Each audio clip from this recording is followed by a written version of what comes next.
So in our fourth session, we will be discussing motivational interviewing. Yes. Yes. Correct. So when people registered, there was a day, truth or dare. I always go for dare. Yeah. Yes, there was a day put upon them. How did you find? Which day did you go with? I went with the day on sugar, trying to cut out sugar. And I did all right, except yesterday was my daughter's birthday. And that was a bit of a problem. The social aspect of cake and that. So there was a bit of cheating going on there. And then this morning it was so cold, and I arrived at work and it was freezing. And without even thinking, I went across to the garage and got a hot chocolate and realized, I failed at this thing. But apart from that, I haven't done anything, which I think is probably better than I expected to do, quite honestly. And you, what did you do as a dare? Actually, I was already on my own challenge. I've started this plant-based diet.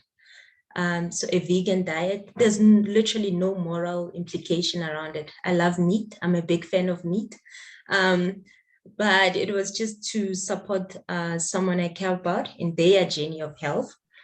It's been 3 weeks now. I think about meat all the time. I keep thinking I'm gonna fail any minute now. I'm just gonna go and you know what's funny? I even dream about the type of meat that I wouldn't even eat, like KFC. I'm so anti-KFC. But I keep thinking, damn, KFC would be good right now, those wings. So yeah. So let's ask everybody a couple of questions, and hopefully you can see this poll there.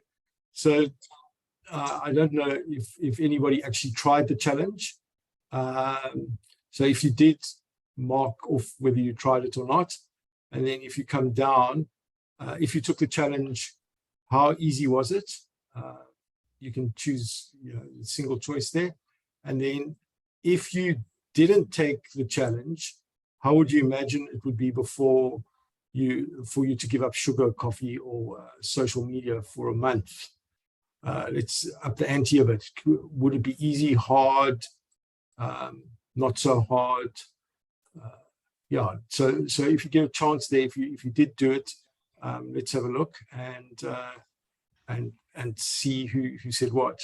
So somebody says, it would be like meh, if they took the challenge, they actually took the challenge. Okay, which one was that?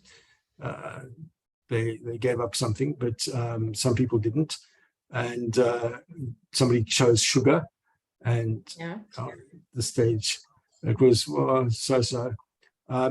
Thing is with sugar, that's interesting, is that it's in so many things that we don't even realize. Peanut butter, it's sugar. I didn't realize that there was actually sugar on smoked fish sometimes as well, believe it or not. Really? I didn't know that, yeah. The only reason I knew that was because I looked it up and it said you shouldn't feed a baby it. So I think the message is really, for me, is that social interactions that are surrounded by something, like sugar in this case, become more difficult without it.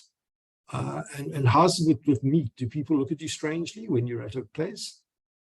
Oh, yes, absolutely. Absolutely. I was at a function the other day, and the reaction was around, oh, you think you're better, to to how, why? Just that instance of, I cannot understand why you're not, why?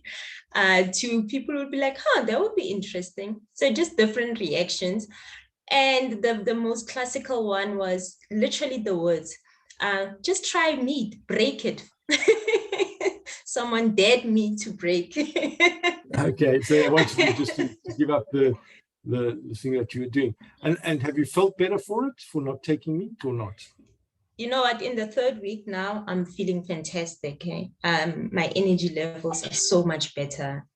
I'm sleeping fantastic. But what I'm surprised the most is my energy levels. I can go longer and I don't feel heavy as much. So do you think you'd go back to eating meat?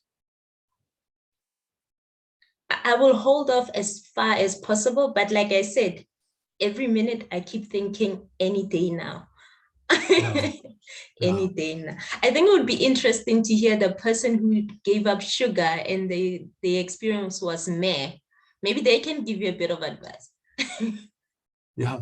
So if there are any participants who do want to speak, feel free to raise your hand or type in the chat, and we'll give you the opportunity to share your experiences.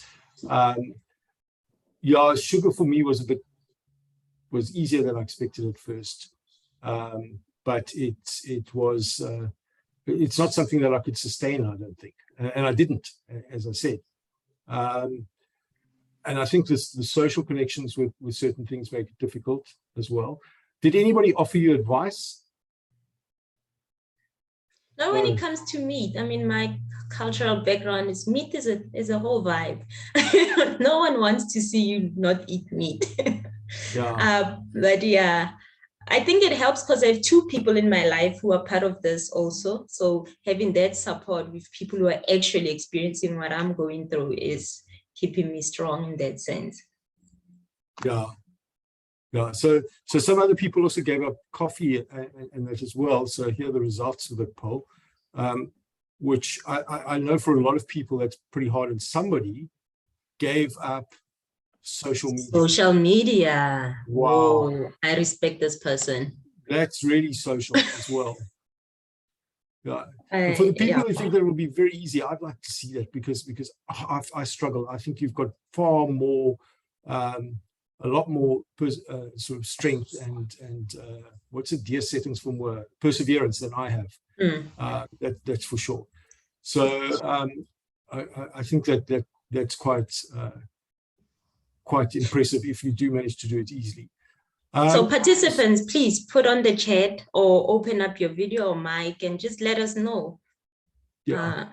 Give some of us advice, especially the social media person. I would love to know how long that lasted. Yeah.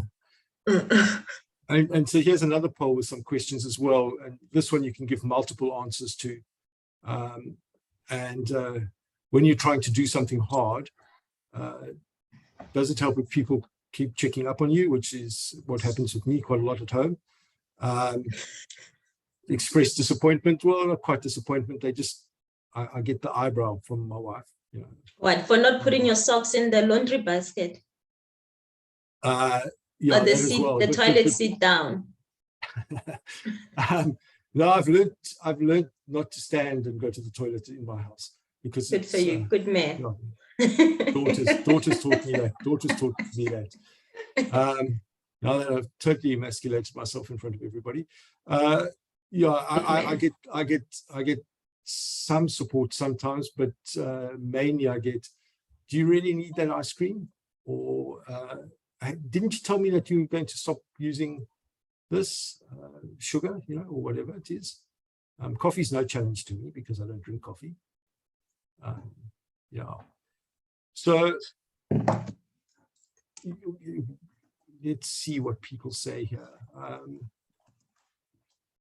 This is all leading towards motivational interviewing. I see everybody's very scared to make any comments or to ask any questions or to raise their things. Yeah. Okay. So yes, Pam, thank you. You're allowed to talk. There's a button here that says allow to talk. That sounds very problematic, actually. Yeah. I'm trying to allow you to talk. Yes, now you can talk. Hi. Yeah, no, I hear your challenges here. I know I've been quitting sugar for years. And when I say years, I mean I'm in the process. I'm still, I mean, generally I want to, and I believe in my goal that I'm going to just decrease it and I'm going to quit it. So, but like, it's just, I don't know, between the thought of it and then the thinking that I'm really doing it, and then the action, somewhere there, I think I'm in the contemplation stage. So, yeah. Yeah. It's interesting you mentioned the contemplation stage, because one of the things of motivational interviewing is actually the whole idea of the Prisca and de Clementa model of change. Can I just check, are people seeing my screen at the moment? Yes, no? Yes, I can see your screen. Yeah, okay. Anthony also had, there's someone else who had their raised hands up. Yes, sorry. Okay, yeah. Let me have a look here and see where my participants. Sorry, I'm still learning this platform. Allowed to talk. This makes me feel way too powerful than I should be. Hang on. Okay, can you try talk, Anthony? Oh, no, you muted. Sorry, that's me. I give you permission to talk. Okay, you're muted at the moment, but you can talk if you unmute yourself, I think. Anthony? I'm trying. I think. Can you hear Yes, me? we can hear you now. We can hear you now. All right. No, thank you. Yeah, it is. I think. Basically, the problem that I have sometimes in trying to get over something is probably more of societal pressure than myself. The will is there, but you might find that you do not have enough support to carry your will through. And I don't know how that can be helped. Yeah. So what you're saying is that the lack of social support or support from people makes it harder.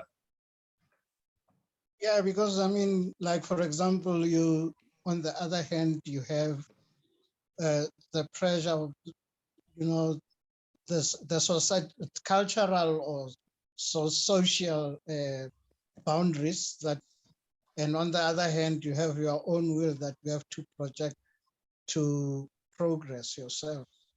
So those two, you find that sometimes they are clashing, and therefore that reduces consequently your social support network. Yeah. So, sorry, I'm not sure. Have you finished? Yeah, I'm done. Oh, okay. Sorry, Anthony. Sorry, I thought I heard your voice still. Okay, so that's interesting. The social thing again is always very important to me, because people really look forward towards social connection, and if in particular people who use drugs, for example, if they don't find social connections outside of the drug world, the likelihood of them returning to drugs or returning to that lifestyle is great, huge. It's really becomes more likely than unlikely, because if you don't have your social connections and people who are supporting you, it becomes really, really difficult to live a life, without any social interactions. But if we look at the model of change, of this pre-contemplation, contemplation, preparation, action, maintenance, and relapse. I'm sorry for these funny pictures, but I did it quite late last night, and the pictures I wanted I couldn't find. But basically, pre-contemplation is a small smile on the face, because we're not aware of the problems often. Contemplation, we become more aware of the problems. Preparation becomes, like a nervousness. Then we have action phase, when people actually do something about it.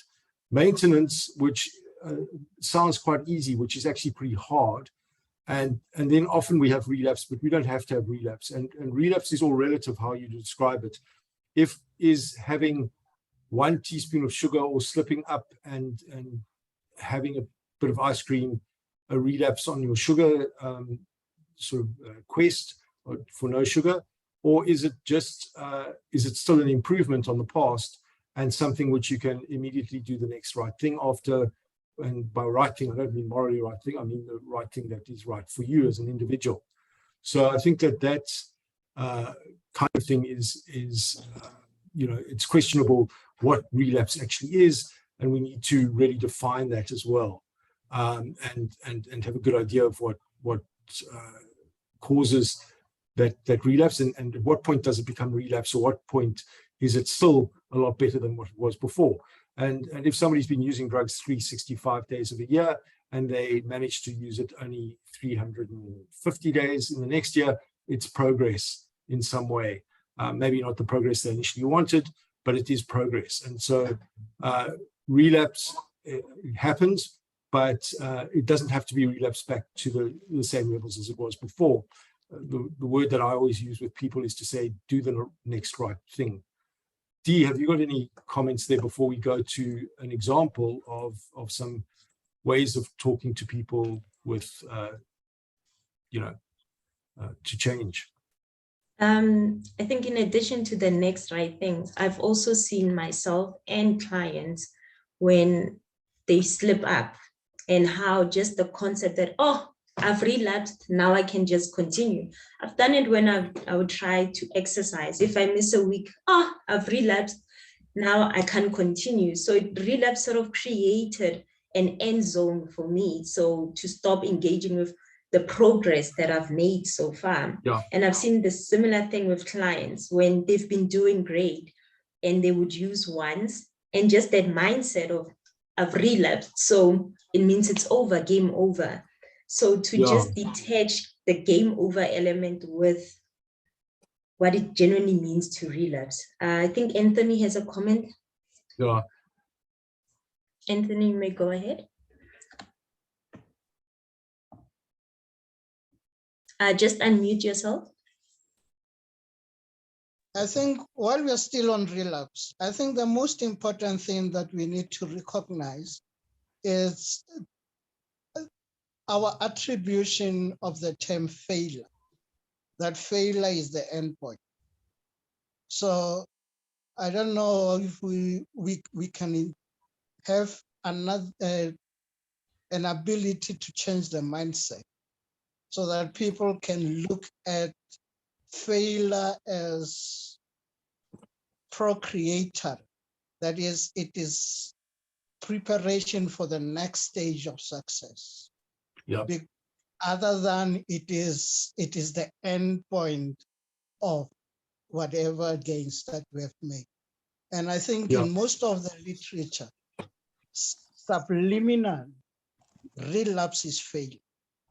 Yeah. And even us as clinicians, when we come to talk to people about relapse, subliminally we are saying to them, if you relapse, you have reached the end zone, you have to restart again from afresh. Other than saying it is a procreatory step towards delivering this baby that you want. Absolutely, and I think the abstinence violation effect, which is when you violate your own goal of abstinence and you just give up totally, is very damaging, and that's why the all or nothing messaging, it doesn't help. Pam, have you got something you'd like to contribute? I just, not to take us back, I was also just looking on my experiences in terms of that contemplation stage as well, that I've seen a lot when you work with people and you work with families and you work with clients, that there's this feeling that if the person is in the contemplation stage and then maybe they don't sort of get around to all the stages, they don't want to. They never wanted to, you never wanted to. And I've actually realized in my own sort of experiences that there is a genuine feeling that the person would like to go through with this, but maybe it doesn't have the real capacity of how then to dot the dots right through to get to planning and all of that. But the feeling and the and that desire to say, I would like to change something, it's genuine, it's there, and it's just a matter now of how to go through the whole cycle.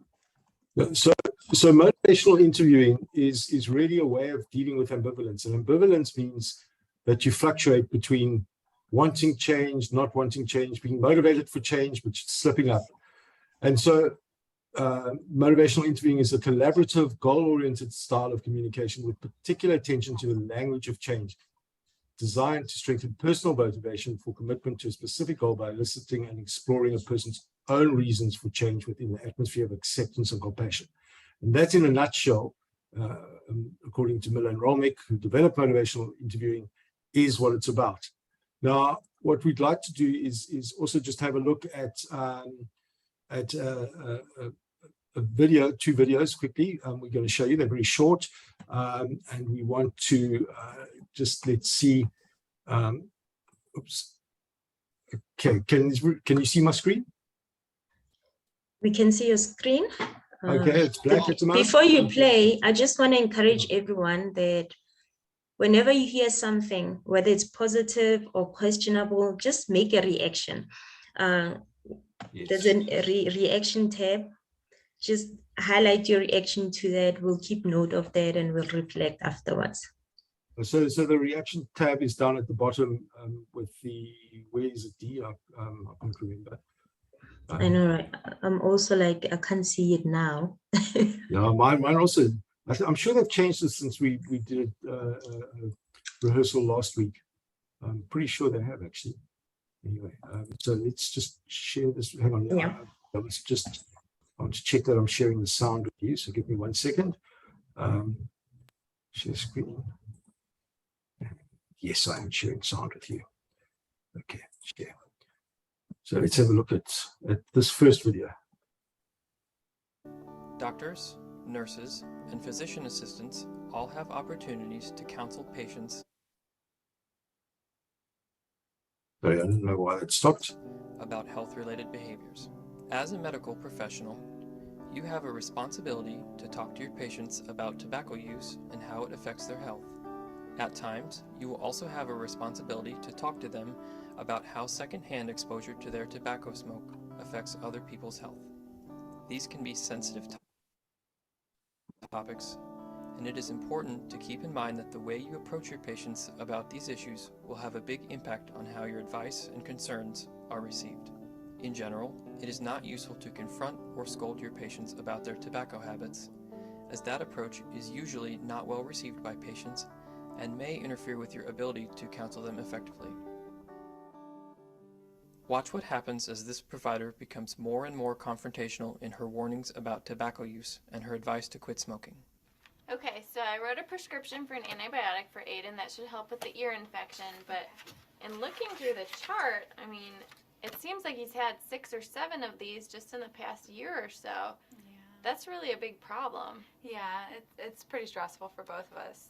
He gets really upset. Well, one of the primary risk factors for multiple ear infections in kids is actually smoke exposure. Are you smoking? Yeah, I do smoke, but I don't smoke around him. I try really hard not to smoke around him. Well, the fact that he's having these ear infections is indicating to me that he is being exposed to smoke. And so what can you tell me about that? I don't know. I mean, I try really hard not to smoke around him. I don't smoke in the car.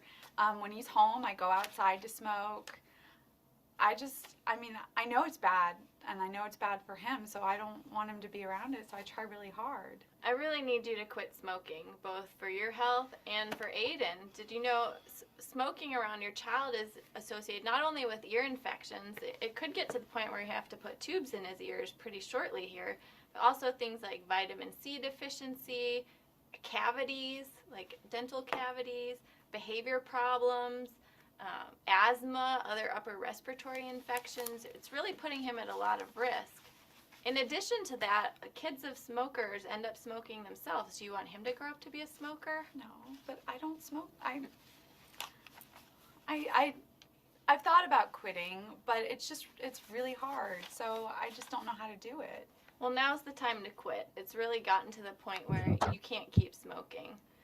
not only for him, like I said, but also for you. You're putting yourself at risk for lung cancer, for emphysema, for oral cancers, for heart disease, for all kinds of things. I know. I've heard, people have told me before, I've heard all that.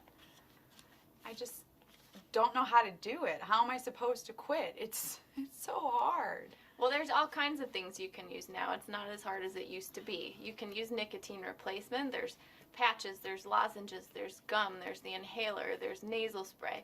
We can talk about medications. You can try Chantix, you can try Zyban. There's quit smoking groups you can go to. There's hotlines you can call. Just don't have time There's for no any of reason that. why you shouldn't be able to quit. This is really important. I understand that. I know it is. Everybody has problems, right? It's just really, it's really, really hard. Well, what can be more important to you than the health of your child? I don't know. I really need you to tell me that you're going to quit smoking. This is really important. I'll go look at all those things and I'll find, I guess I'll try to find something and I'll talk to my doctor about it. Okay, well, I think you really need to think about this seriously. Like I said, it's really putting yourself and your child in danger. Okay. Whatever. Okay. Okay.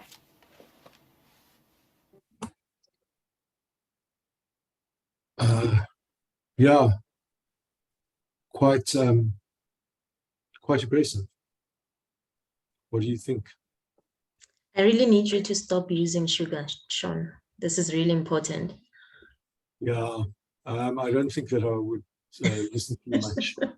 Londiwe, you've got a question?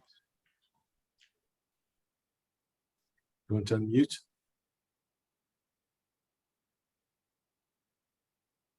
Actually, maybe not. Somebody had a question. Okay. All right. Well, that's obviously how not to do it, which is not helpful. And so what we will do is by starting the interaction with an accusatory question, "Are you smoking?" the provider immediately put this parent on the defensive and minimized the likelihood of a productive discussion. She then proceeded to lecture and scold the parent repeatedly, while ignoring the parent's multiple remarks regarding her low confidence in her ability to successfully quit smoking. Once the parent felt completely defeated, she caved in and announced that she would quit smoking. It is clear to any observer that this parent had no intention to quit smoking at this time, but rather that she was simply attempting to bring an end to the uncomfortable confrontation.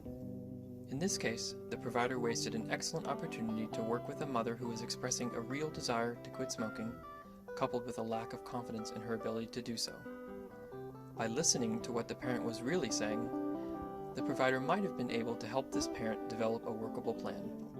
In addition, both the provider and parent would have felt more satisfied with the interaction. Okay, so let's look at somebody who was a bit more effective, I think.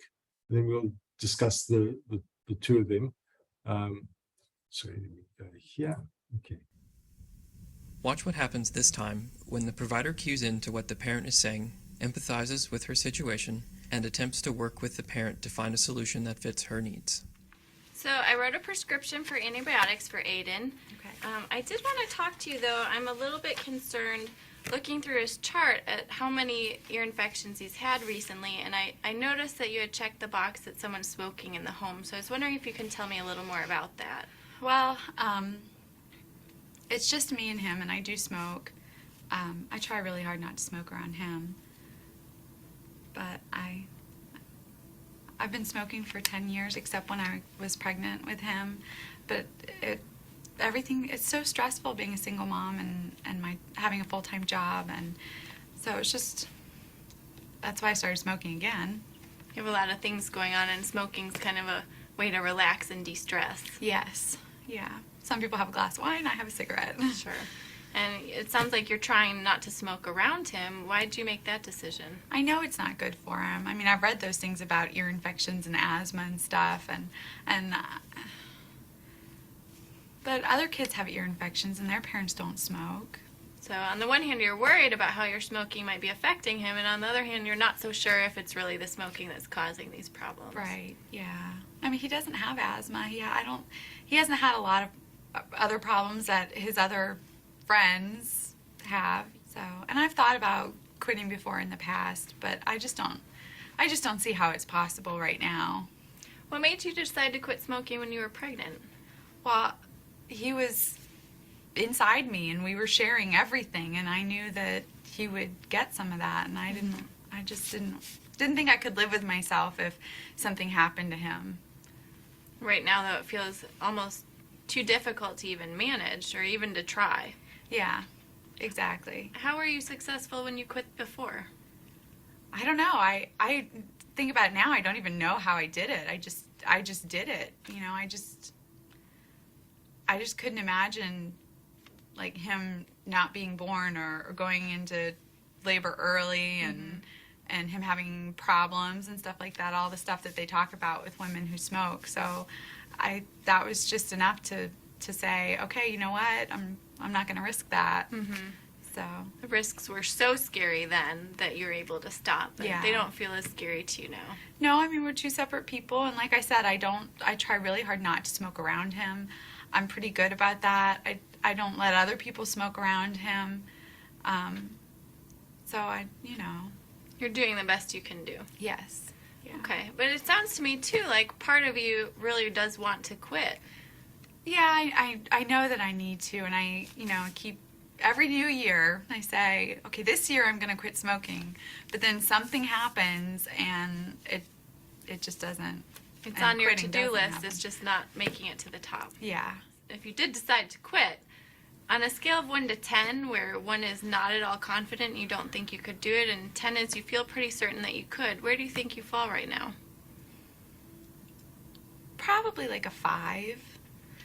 Kind of in the unsure area. Like, I know I've done it before, so I know I can do it, but at the same time, it just seems really hard, and it's Sure. not the same situation. Well, what made you say 5 rather than 2 or 3? I know all the ways it's bad for me, and I don't want him to grow up thinking that it's okay to smoke. I don't want him to use any kind of, I don't want him to chew or anything like that. So I know I need to, especially before he gets old enough to understand what mommy's doing, but I just don't know if I can do it. Okay. So it sounds like you have a lot of reasons why you'd like to quit. You have been successful quitting in the past, and right now you're just feeling a little bit hesitant about your ability to do it. Yeah. Where do you think we should go from here? I don't know. I'd like some help. I just don't know what kind of help I need.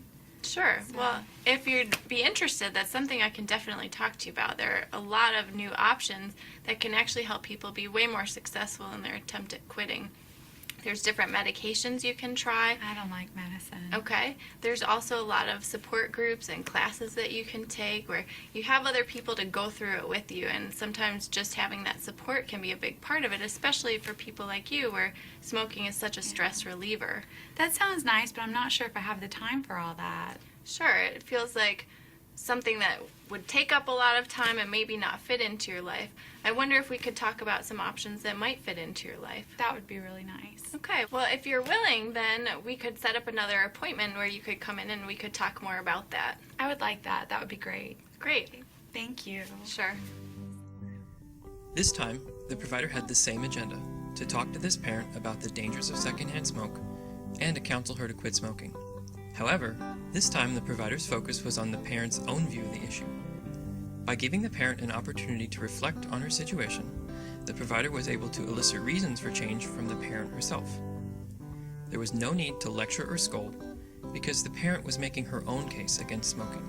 Many times, our patients already have the information that we try to give them. What they really need is someone to listen to them and to help them sort out a plan that will fit in their life. By accepting and respecting our patients, even with their faults, we communicate our genuine desire to help them make positive changes in their lives. During this interaction, the provider demonstrated that she understood the parent's struggle and that she still wanted to help.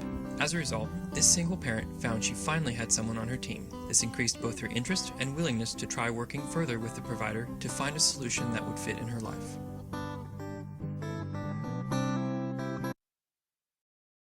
Okay. Are there any specific comments on that? I mean, obviously the second one was much more aligned with motivational interviewing than the first example. So any comments or opinions or, sorry, that's okay, or ideas around this?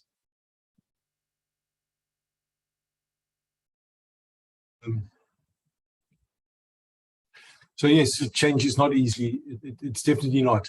But also what's interesting in this particular scenario is the way the patient was framed as well. So a classic example is one which I saw previously, where a mother was described as, this is a 40-year-old woman who doesn't often make her own medical appointment, is often late for her medical appointments, is overweight, doesn't stick to the diet that she's supposed to be on, is diabetic, and is at risk of coronary heart disease and possibly a stroke as well.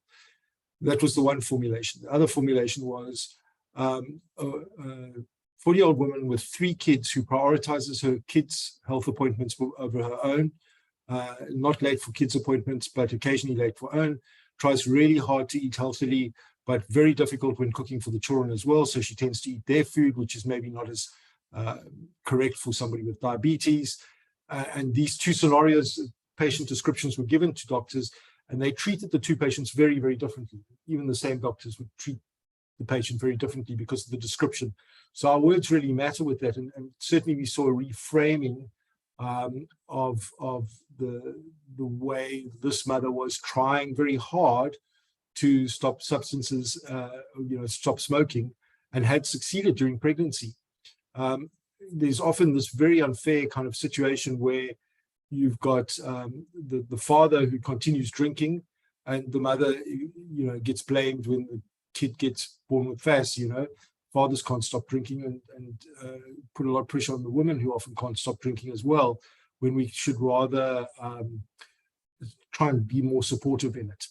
So motivational interviewing is certainly something that we're going to get into a bit more in the next 2 sessions as well.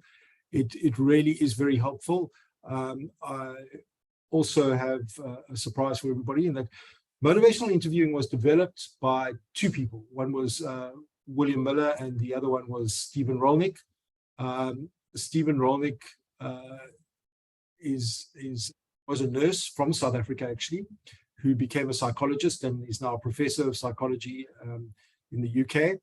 William Miller was with the University of New Mexico, and he originally proposed something similar to this, but didn't take it up. And when he met Stephen Rolnick, they put their heads together and developed it. They wrote a book called Motivational Interviewing for Clinicians, which is the biggest selling clinical handbook in the world, over 8 million copies sold. The 4th edition is about to come out. And tomorrow I'm doing an interview with Stephen Rolnick, which will be available to you next time that we have the Substance Talk, because I'll be in Canada at the AIDS conference speaking there. So that's quite a nice surprise. We'll go into some of the questions about it. What I want to show you now briefly is, I'm going to share my screen again. And the good news is that within the next day or so, we will send you a link to the Substance Talk website. Dee, can you see my screen? I presume so. Yes. Okay. So this is the Substance Talk website. Up at the top, there's a little introduction. Some of this might change slightly. Here's today's talk, motivational interviewing, which has still got the invitation on it. That will change, obviously, later today. And this is last week's one, to give you an example of what they would look like. So here was last week's part 2 of the stimulants. Here is the full video of the whole event. And here is some of the resources that were mentioned, the methamphetamine fact sheet. And if you click on that, that will pop up in the next window. I should probably reduce its size so it loads more quickly, which I will do this afternoon. And here you've got your med fact sheet, which you can read through and download. And similarly, you have the non-clinician's guide to drug-induced psychosis, which is here as well, so you can refer to that. And then if you go read more, you've got the basics key points and other resources that you might find enjoyable. This here is quite a funny little vignette from a film about the history of methamphetamine. And then here's some advice on how to moderate or stop using based on the talk that we had last week. From week to week, the depth of these might not be consistent because, obviously it takes time to add all this to it. At the moment, the first two aren't fully completed and up, but they will be within the next day or so, and we will send this link out to everybody. So you'll be able to check on what's coming up. We'll put a calendar on here so you can see which ones you want to participate in. And hopefully it will be useful for you to get resources when you need them, and you'll have a one-stop shop to get all the resources of everything that's been discussed here. Dee, over to you. Thanks for sharing the definition, principles, and approach to motivational interviewing. What I will do is next week, and on the website, I will share the motivational interviewing website, which is very, very comprehensive. In fact, here it is. It's the Mint site. If you look hard enough, you'll find me talking about motivational interviewing and addiction somewhere here. But yeah, it's a great site, actually. It's got a lot of very, very useful material on it. And if ever you get lost with motivational interviewing, this would be the resource to come to. Of course, you don't have to remember it because you can just go to the website from the substance talks and you'll find it. So I will see you in how many weeks? 4 weeks' time when I'm back from Canada. There will be the interview with Stephen Rolnick. Dee will facilitate that. Dee, over to you to close off. Thank you, Sean. Thank you, everyone, for joining us today. Just to make the next session will take place on the 3rd of August, where we'll get even deeper with one of the founders of Motivational Interviewing. So we look forward to seeing you there. And final comments on the chat itself from Mr. Ngube, which says, understanding the position that we hold in any relationship, it will determine how the other person feels and reacts, as we saw in the 2 videos. And to close off, Urvi reports that motivational interviewing is not just to stop, but is to make improvements in your health.